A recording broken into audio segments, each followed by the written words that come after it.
Dear students, I am Dr. Rajiv Sapre. This is 9th lecture for the Standard 9 Mathematics Part 2, Chapter 3, Triangle. So in all the previous lectures, we have seen lots of basic things about the triangle, right? What is congruency of the triangle? Then lots of results we have seen. Finally, we were doing in the last lecture actually, we were dealing with medians of the triangle. Median म्हणजे मराठीत त्याला मध्यगा म्हणतात. What is that? त्रिकोणाचे जे शिरोबिंदू आहेत. For example, suppose I draw this triangle.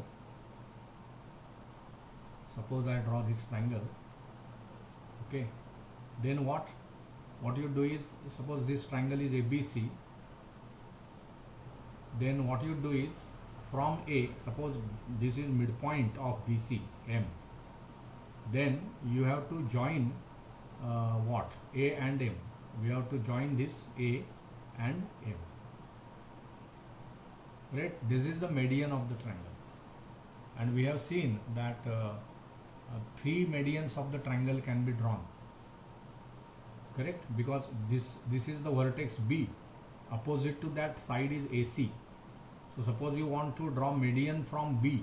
Suppose this is the midpoint N, suppose, and this is the midpoint, say P, of side AB. Then we will join B and N.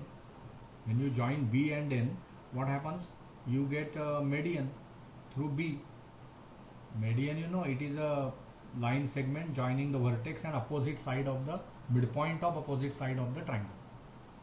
And similarly, this will be the third median, which will be passing through P, and also it will go through this point and it will be reaching at C. So you can see here that AM is median, ही एक median आहे, BN ही दुसरी median आहे, CP ही तिसरी median आहे, आणि त्या तीनही medians एकाच पॉइंट मधून जातात. कळलं ना? जेव्हा 3 लाईन्स एका पॉइंट मधून जातात त्यावेळी आपण काय म्हणतो? त्या 3 लाईन्स किंवा त्या इथे आता लाईन सेगमेंट्स आहेत, दे आर कॉन्करंट. हा शब्द लक्षात घ्या, कॉन्करंट. ज्यावेळी दोन लाईन्स किंवा 2 लाईन्स म्हणूया आपण पॅरलल नसतात त्यावेळी त्या एकमेकांना छेदणार, नॅचरल आहे. तिसरी लाईन पण त्याच छेदनबिंदूतून जात असेल तर आपण काय म्हणणार? These 3 lines are concurrent. And तो जो पॉईंट आहे जो तीनही लाईन्सवर आहे त्याला म्हणायचं पॉईंट ऑफ कॉन्करन्स. तर हा मेडियन्स ह्या कॉन्करंट असतात. आणि हा जो सेंट्रॉइड आहे तो काय करतो? या मेडियनला 2:1 ह्या रेशोमध्ये डिव्हाइड करतो. So this sentence we should know. Centroid डिव्हाइड्स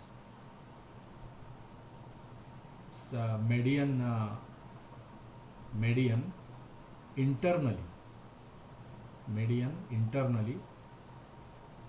in the ratio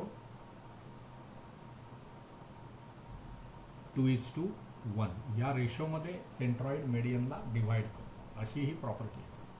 so I hope you understood all those things that we are discussed previously. Now we will go for the remaining new things. First things that we have to do is perpendicular bisector theorem. What is that? That we have to see. And then other some new things we will study. That is all okay. But to start with, we will discuss perpendicular bisector. आता perpendicular bisector म्हणजे काय? हे बघा, हा शब्दच कसा आहे बघा. You should know meaning of this. Perpendicular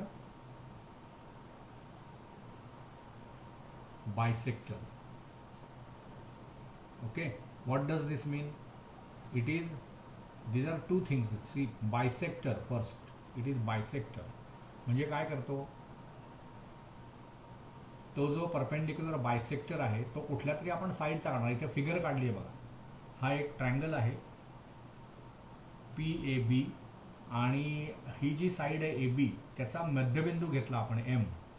म्हणजेच काय झालं? AM आणि MB हे इक्वल लेंथ असलेल्या सेगमेंट्स आहेत. म्हणजेच काय झालं? M बायसेक्ट्स द साईड AB, आणि M मधून जाणारी आणि AB ला परपेंडिक्युलर असणारी, म्हणून ती परपेंडिक्युलर बायसेक्टर. हे लक्षात घ्या. It is not only perpendicular. ती कुठेही, आता इथे सुद्धा परपेंडिक्युलर तुम्ही काढू शकता, but it is not बायसेक्टिंग the side AB. म्हणून एबीच्या मध्यबिंदूतून जाणारी आणि एबीला परपेंडिक्युलर असणारी सेगमेंट म्हणजेच परपेंडिक्युलर बायसेक्टर. लक्षात आलं ना, परपेंडिक्युलर बायसेक्टर याचा अर्थ ती परपेंडिक्युलर आहे पहिला मुद्दा, आणि ती बायसेक्ट करते त्या साईडला. मग आता हा रिझल्ट तुम्हाला काय सांगतो बघा, every point on the perpendicular bisector of a segment is equidistant from the end points of the segment. See very important result. हे सर्व जे जॉमेट्रीमधले रिझल्ट तुम्ही शिकणार आहात ते कायम एका ठिकाणी तुम्ही लिहून काढा, लक्षात घ्या, पुन्हा पुन्हा ते वाचा. ते तुम्हाला कायम लक्षात असले पाहिजेत, कारण याच्यावर आधारित तुम्ही पुढच्या गोष्टी शिकणार आहात. त्यामुळे हे सर्व रिझल्ट हा बेस आहे सर्व तुमच्या अभ्यासाचा. As I told you, after standard 10 there is no geometry in your syllabus, but all the results that we are proving in geometry up to standard 10 are very useful, and those results must be known to you. Okay, so आता इथे आपण काय सांगतोय बघा, आपण एक clear message देतो आहोत की समजा एक तुम्ही लाईन सेगमेंट घेतली, ओके, आणि मग ह्याचा मी मध्यबिंदू घेतला, समजा हा इथे एम त्याचा मध्यबिंदू आहे. तर आपण बाजूला लिहू. ओके, हा समजा मध्यबिंदू आहे एम. ओके, तर आपण काय करणार की एम मधून ए बीला perpendicular, I will give names to this vertices A and B. Vertices means end points of that line segment. आणि आता काय करणार आपण, M is the mid point of A B, म्हणजे ही साईड आणि ही साईड इक्वल आहे. मिड पॉइंट आहे ना तो, म्हणजे मध्यबिंदू आहे. म्हणजे एम मुळे ए बी या सेगमेंटचे दोन समान भाग झाले, एक झाला ए एम, दुसरा झाला एम बी. आता इथून आपण त्याला परपेंडिक्युलर सेगमेंट काढणार. कशाला? त्या ए बीला एम मधून जाणारी परपेंडिक्युलर सेगमेंट. म्हणजे आता ही समजा घेतली मी परपेंडिक्युलर,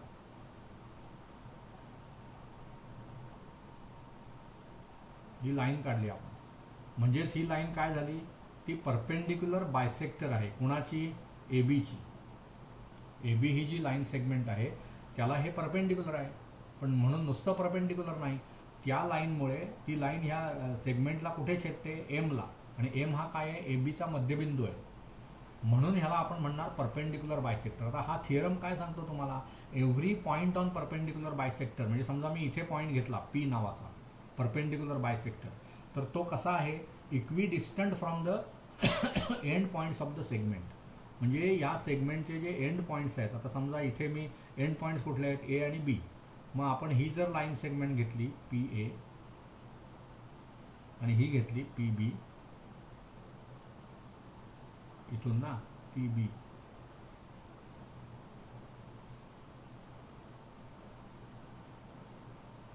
तर आपल्याला सिद्ध करायचं आहे की पी ए आणि पी बी सेम आहे. हा जो पॉइंट आहे काय म्हटलंय बघा, थिअरम काय आहे? Every point on, I will write the theorem statement here. See the statement of the theorem is every point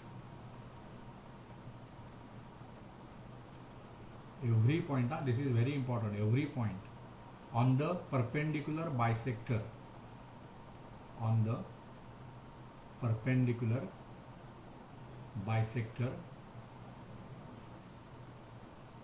of a segment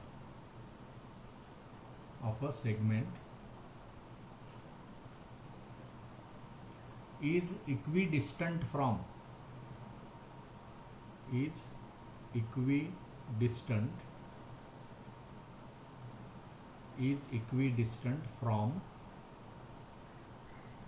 the end points of the segment,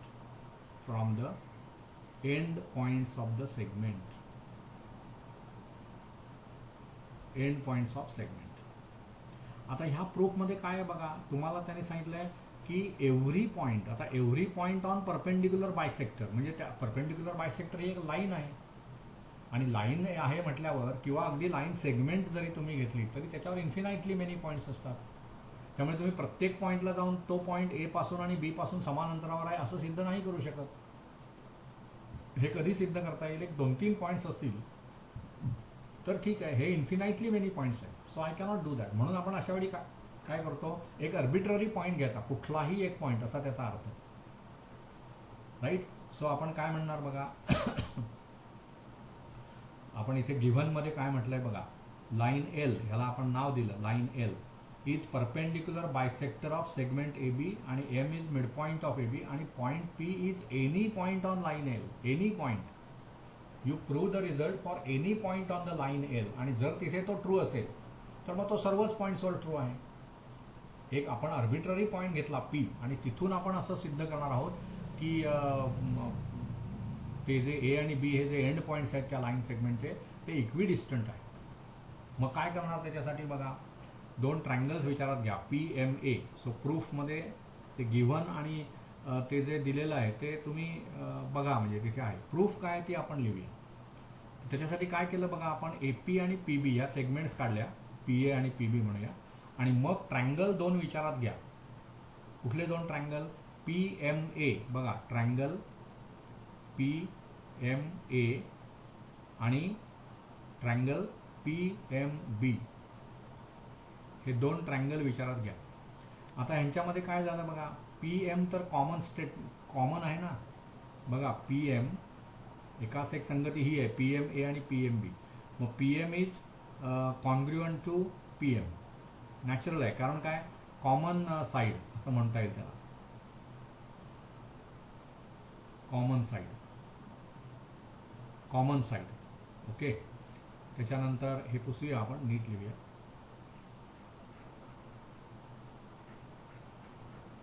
नुसतं लिहितो मी C S, common side. Okay. त्याच्यानंतर काय झालं बघा, P M ए हा जो angle आहे तो हा परपेंडिक्युलर असल्यामुळे इथे 90 अंशाचा कोन आहे, तसंच इथे पण 90 अंशाचा कोन आहे. त्यामुळे मी काय म्हणू शकतो, angle P M A is congruent to angle P M B. Angle P M A म्हणजे हा अँगल आणि हा angle both 90 degrees, both right angles, बरोबर ना. आणि ए बी आणि म्हणजे एम ए आणि एम ई बी पण इक्वल आहेत, एम ए आणि M B. M A is also congruent to M B.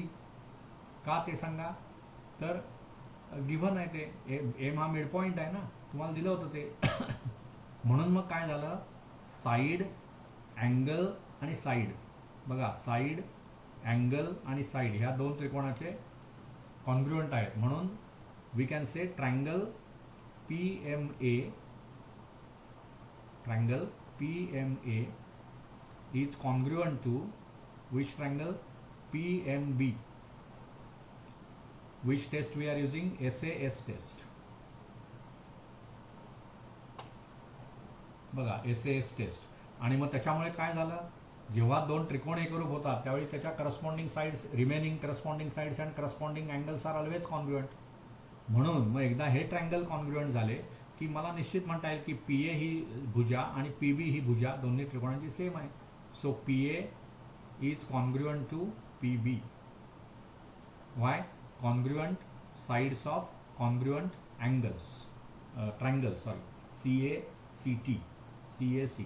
CSCT. इथे टी आहे, लक्षात घ्या. Triangles, congruent sides of congruent triangles. ठीक आहे. म्हणजेच काय झालं, लेंथ पी ए आणि लेंथ पी बी सेम आहे. पण पी हा कुठलाही पॉईंट घेतला आपण ज्यावरती हे दोन कॉन्ग्रुएंट आहेत, त्याचा अर्थ काय, length of P A is same as length of P B. But what is P? It is any point on that perpendicular bisector. मग कुठलाही एक रिप्रेझेंटेटिव्ह पॉईंट मी जरी घेतला तरी त्याच्या बाबतीत मी सिद्ध केलं पी ए आणि पी बी इक्वल आहेत. पी कुठेही घ्या आता त्याच्यामध्ये. So all the points on the perpendicular bisector are equidistant from A and B. So इथे मी लिहितो आता ते as P is any arbitrary point. Arbitrary म्हणजे कुठलाही अशा अर्थाने. Any arbitrary point on perpendicular bisector. So every point on perpendicular bisector ही नोटेशन आहे परपेंडिक्युलर लिहिण्याचं. Perpendicular bisector will be equidistant म्हणजे समान अंतरावर,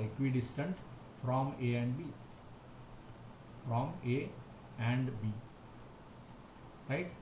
So this is the proof. Pause, review and proceed. Pause, review and proceed. Oh, so these are the natures of the proofs. Very simple. मग इथे आपण कॉन्ग्रुएन्सी of the triangle वापरलं. ही side कॉमनच आहे दोन्ही त्रिकोणांना, हे आणि हे इक्वल आहे दिलेलं होतं तुम्हाला, आणि त्यांनी समाविष्ट केलेला अँगल 90 डिग्रीचा आहे. म्हणजे साईड अँगल साईड ही टेस्ट मी वापरली आणि हे दोन त्रिकोण एकरूप झाले. एकदा दोन त्रिकोण एकरूप झाले की सर्वच बाजू त्या त्रिकोणाच्या करस्पॉन्डिंग साईड्स आणि करस्पॉन्डिंग अँगल्स हे कॉन्ग्रुएंट असतात. म्हणून मग पीए आणि पीबी कॉन्ग्रुएंट झाले. पण पीए आणि पीबी या सेगमेंट्स आहेत त्या कॉन्ग्रुएंट आहेत, म्हणजेच त्यांची लांबी समान आहे. म्हणजेच पी हा ए आणि बी पासून इक्विडिस्टंट आहे. इक्विडिस्टंट म्हणजे समान अंतरावर. पण पी हा कुठलाही एक पॉईंट आपण घेतला होता परपेंडिक्युलर बायसेक्टरचा, आणि त्याच्या बाबतीत तुम्ही हे सिद्ध केलं की पी ए आणि पी बी इक्वल आहे. मग एका त्या पॉईंटसाठी जे ट्रू आहे ते कुठल्याही पॉईंटसाठी त्या परपेंडिक्युलर बायसेक्टरवरच्या ट्रू आहे.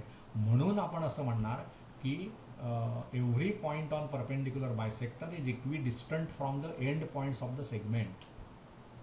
Right? This is very, very important result we have proved. Actually, all the results, always I say, very important result, because it is really very important result. We are proving these results and we are going to use these results in further development of the theory. आता त्याचा पुढचा भाग बघा. त्यांनी आता काय सांगितलंय बघा, उलटं केलंय आता त्यांनी बघा. दुसरा पार्ट मध्ये काय म्हणतायत ते असं म्हणतायत की बघा, any point equidistant from the end points of the segment lies on perpendicular bisector of the segment. बघा त्यांनी आता काय म्हटलंय, any point which is equidistant from the end points of the segment. म्हणजे आता कसं आहे बघा, एक तुम्ही डायग्रॅम काढूया आपण, म्हणजे ते कळेल काय सांगतायत ते लोक. ही एक लाईन सेगमेंट घ्या. ही इथे एक लाईन सेगमेंट घेतली आपण ए बी, आणि बघा इथे आपण नावं देऊया त्याला ए बी, ए अँड बी. ठीक आहे. आता काय म्हणतायत, any point which is equidistant from the end points. म्हणजे इथे आता मध्यबिंदू घ्या एक एम समजा, तशीच डायग्राम काढायची आपण, आणि ह्याला परपेंडिक्युलर सेगमेंट घ्या एम मधून जाणारी.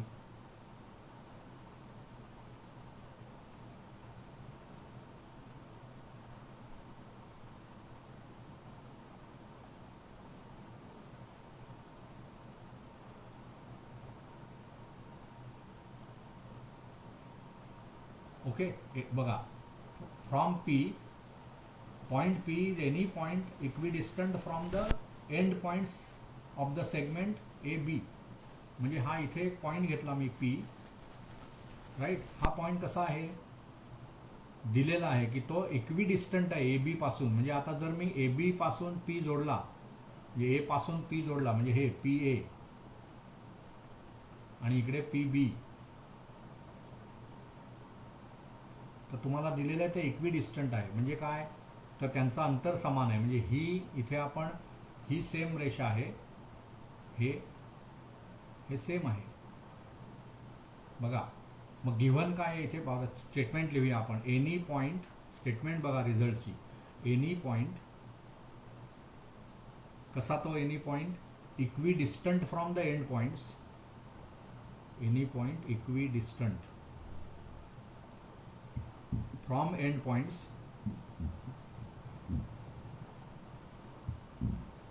of the segment lie on the perpendicular bisector, lie on perpendicular bisector of segment AB. perpendicular bisector of segment असा हा रिझल्ट आहे. म्हणून आपण एक सेगमेंट काढली, त्याचे end points A B. P हा पॉईंट घेतला आपण की जो इक्विडिस्टंट आहे ए बी पासून, तर मला सिद्ध करायचं आहे की पी हा परपेंडिक्युलर बायसेक्टरवर आहे, लाईज ऑन परपेंडिक्युलर बायसेक्टर. म्हणजेच पी हा पॉईंट परपेंडिक्युलर बायसेक्टरवर आहे हे मला सिद्ध करायचं आहे. आणि दिलेलं काय आहे तुम्हाला की पी हा पॉईंट ए आणि बी पासून समान अंतरावर आहे. ठीक आहे. मग तसंच आता इथे म्हणजे गिव्हन म्हणजे तुम्ही काय लिहिणार, given point P is any point equidistant from the end points of the segment AB, that is PA is equal to PB. म्हणून इथे आपण ह्या खुणा केल्या. ओके. त्यांनी आता 3 खुणा केल्या, आपण पण तशाच करूया. 3 खुणा म्हणजे हे 3 इथल्या 3 खुणा म्हणजे सॉरी 4 झाल्या, sorry.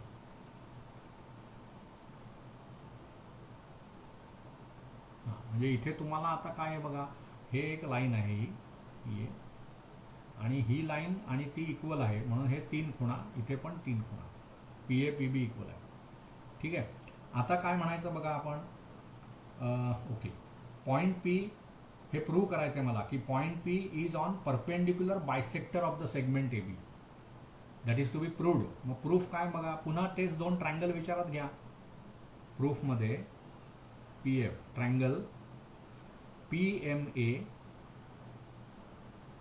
And triangle P M B, हे जे 2 ट्रायंगल्स आहेत त्याच्यामध्ये काय काय होतंय बघा. ह्याच 1-1 करस्पॉन्डन्स तुम्ही घेतला तर पी एम म्हणजे पी ए आणि पी बी इक्वल, पी ए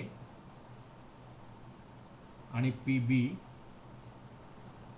कॉन्ग्रुएंट आहे, right. This is given. Segment P A is congruent to segment P B is given to you. So this is given. त्या चौकोनामध्ये तुम्ही given लिहू शकता. नंतर A M आणि B M हे same आहेत. Segment A M is congruent to segment B M. इथे त्यांनी काय म्हटलंय बघा, any point point P is any point equidistant from the end points. मग हा एम पण इक्विडिस्टंट आहे ना फ्रॉम पी, हा जसा इक्विडिस्टंट आहे तसा एम पण, म्हणून इथे आपण 2 रेषा काढल्या, ए एम आणि बी एम म्हणजे,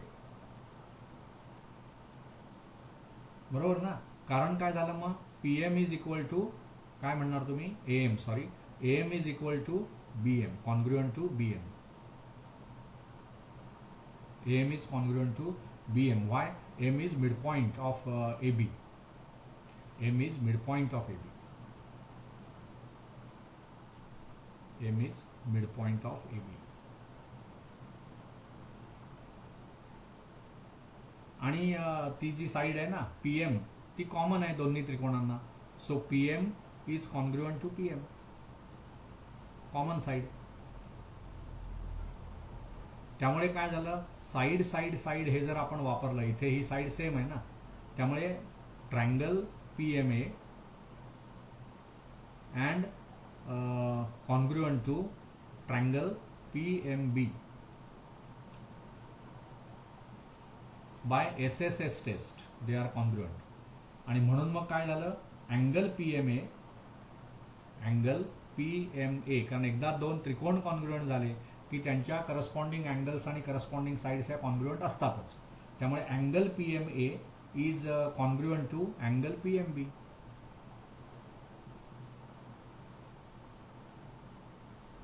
पी एम ए आणि पी एम बी हे कॉन्ग्रुएंट अँगल्स झाले, बरोबर ना. C A C T, common congruent angles of congruent triangles. पण आपल्याला हे माहिती आहे की पी एम ए म्हणजे अँगल पी एम ए जर मी घेतला आणि प्लस अँगल पी एम बी घेतलं तर ते कसे आहेत, लिनियर पेअर्स मधले अँगल्स आहेत. त्यामुळे त्यांचं ॲडिशन 180 डिग्रीज होणार.